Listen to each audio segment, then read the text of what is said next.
पूरे देश को झकझोर देने वाली बालिका रेप कांड की घटना उज्जैन में हुई।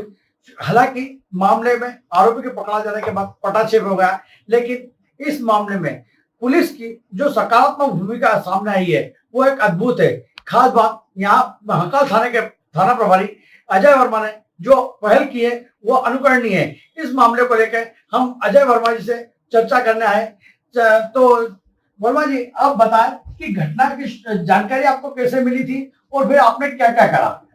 घटना की जानकारी हमको 100 डायल से मिली थी और कि एक बच्ची के साथ जो है दुष्कर्म हुआ है। जैसी सूचना मिली तो हमारी टीम वहां पहुंच गई और तत्काल हमने बच्ची को अपनी सुरक्षा में लेकर के उसको थाने लेकर आए, जो बहुत ही घबराई हुई थी।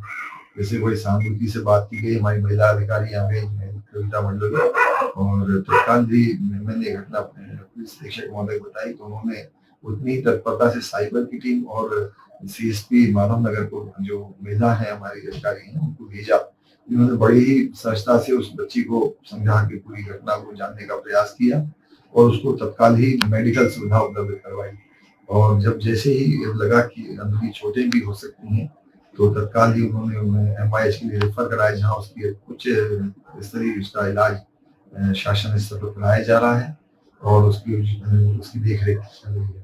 क्योंकि बालिका अब ठीक है, आरोपी पकड़ा जा चुका है और किस तरीके से पकड़ा ये बताएंगे कि आरोपी कैसे उसका पता चला आपको? ये जो इन्वेस्टिगेशन की टीम में श्रीमान पुलिस अधीक्षक महोदय ने लगभग 30-35 लोगों को लगाया और साइबर के सारे अधिकारी और कर्मचारी उसमें लग गए और सभी वरिष्ठ अधिकारियों ने उसमें अपनी महती भूमिका निभाई और 3-4 दिनों में कोई भी सोए नहीं है। सभी अधिकारियों ने उसको साइबर के से और फुटेज के आधार पर आरोपी की शिनाख्त हो पाई और उसके आधार पर उसकी गिरफ्तारी की गई। आरोपी पकड़ा गया, उसके बाद में ऐसी क्या स्थिति बनी कि वो घायल हो गया? वो उसने जब हम घटना का मुख्य स्थान देखने जा रहे थे तो उस स्थान पर पहुंचकर वो उसने जैसे ही देखा कि मौका है भागने का, खुला खेत था, तो उसने भागने का प्रयास किया। पुलिसकर्मी भी उसके पीछे भागे और उन्होंने उसको पकड़ने का प्रयास किया। तो जीवन खेड़ी के पास एक सीमेंटेड रोड है जो लगभग 1.25 फुट ऊपर है उससे रोड अपने खेत की भूमि से, तो उससे वो टकरा गया और हमारे कर्मचारी भी टकरा गए।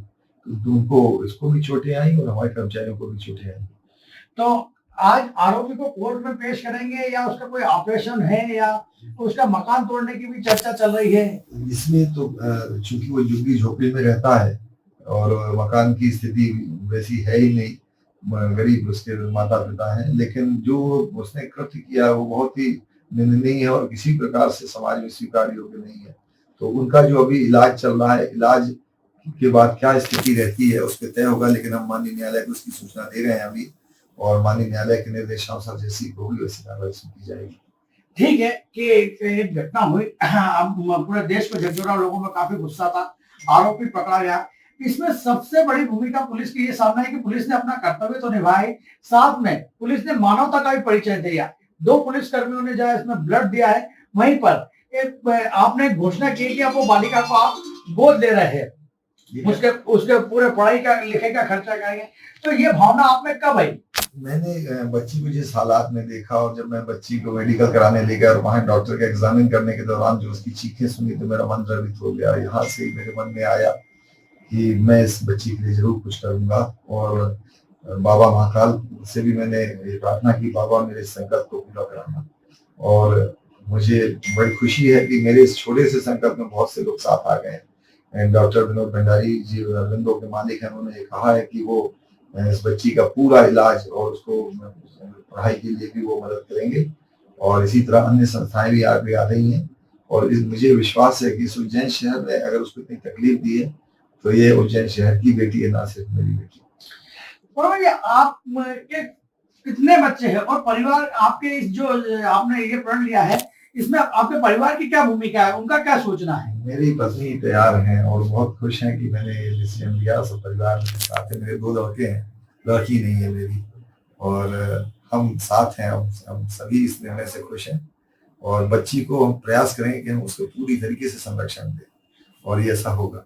तो ये बच्ची को जो आपने गोद लेने की बात कही है, तो आप इस गोद लेने में क्या उसके परिवार की रजामंदी से गोद लेंगे, उसको अपने साथ रखेंगे या उसकी पढ़ाई लिखाई करके उसकी शादी तक का इंतजाम करेंगे? इसमें मेरे से जितना संभव मदद होगी वो करूंगा। मैंने अभी उसका परिवार भी आया नहीं है, उनसे बात होगी, उसके बाद जो विधिक प्रावधान है उस पर चर्चा होगी।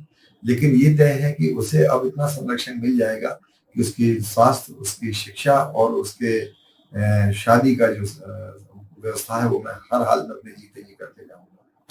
वर्मा जी, मैं एक बात और पूछना चाहता हूँ, क्योंकि आप थाना प्रभारी है और कर्तव्यों से बंधे हुए आपकी जिम्मेदारी है, पर अगर आप एक थाना प्रभारी नहीं होते और ऐसी घटना होती है, आप एक आम आदमी होते, तो आपकी नजर में उसको क्या सजा देने का सोचते आप?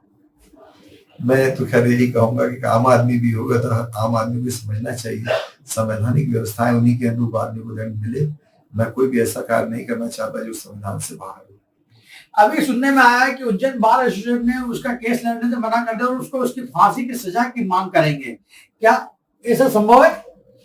ये बिल्कुल संभव है, इसमें डेथ सेंटेंस दिया जा सकता है।